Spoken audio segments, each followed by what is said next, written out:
Good morning, my fellow perceptive, sharp-eyed, savvy patriots. We'll take today's story from Entrepreneur.com.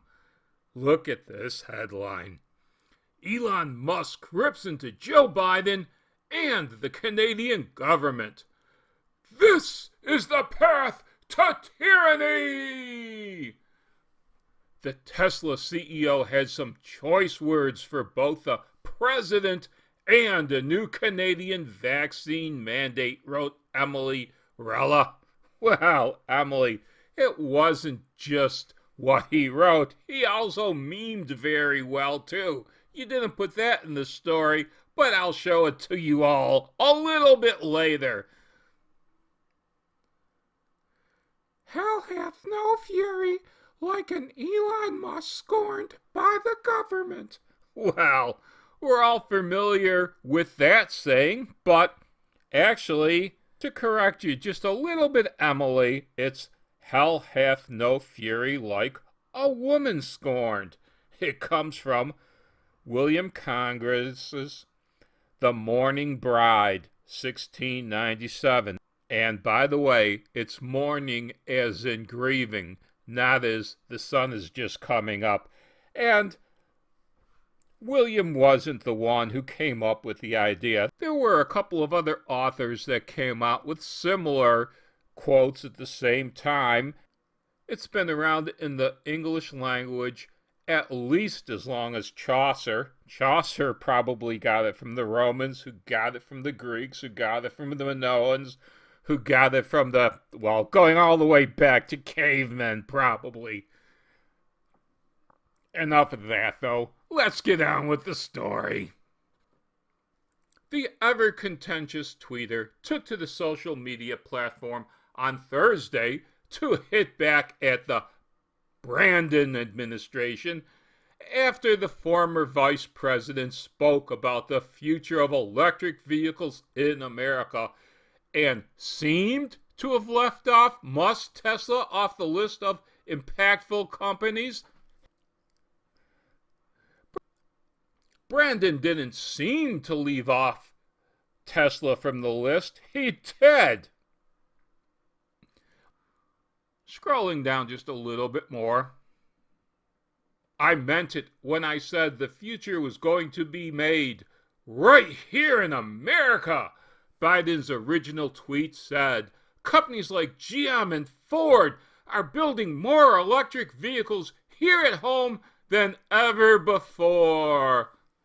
Poor old Uncle Joe. Musk, of course, was right. Tesla has been left off. If you think about electric cars, you can't leave off Tesla. He mentions GM and, well, you see, Tesla has sold more electric vehicles than any other company. It sold 500,000 vehicles. 77% more than GM. It sold more electrical vehicles and is worth more, by the way, than GM and Ford combined. Musk nagged back. Nagged back? Spelling, Emily, spelling. Musk nagged back at him, spelling out the letters of Tesla, pointing out that the POTUS, the former vice president, had forgotten to mention the name of his company when talking about electric vehicles. Let's go to that. Starts with a T, ends with an A, ESL in the middle. That was a pretty good tweet. Let's go on. But Musk didn't stop there. Later last night, he began pushing back on the Canadian government as well. A new mandate instated on January 15 in Canada now requires all truck drivers that go across the border to be vaccinated, which has sparked a series of paraded protests in the country, most notably in Ottawa. Yeah, these protests some of which claim to have been like 10,000 large. Somehow they haven't been making the news. So bravo for Mr. Musk for bringing it up. He tweeted, "Canadian truckers rule!" And later you see this one. "If you scare enough people, they will demand removal of freedom. This is the path to tyranny." If that sounds a little bit pompous, yeah, it sounds pompous to my ears too. He memes much better than that. So let's go to his Twitter account. Here it is right here. And let's take a look at the epic Twitter that he used to slam both the US and Canadian governments.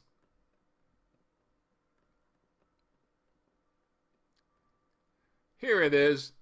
Elon Musk tweeted on January 27th, "And in the darkness bind them. But the hearts of men are easily corrupted, and the ring of power has a will of its own." And in the first picture, it shows the ring being held, and it says, "COVID emergency powers." And in the second one, it shows the government. And in the third one, here's the payoff. Why shouldn't I keep it?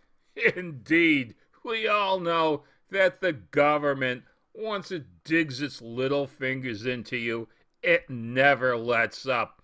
Government programs never end of their own volition. They go on and on forever.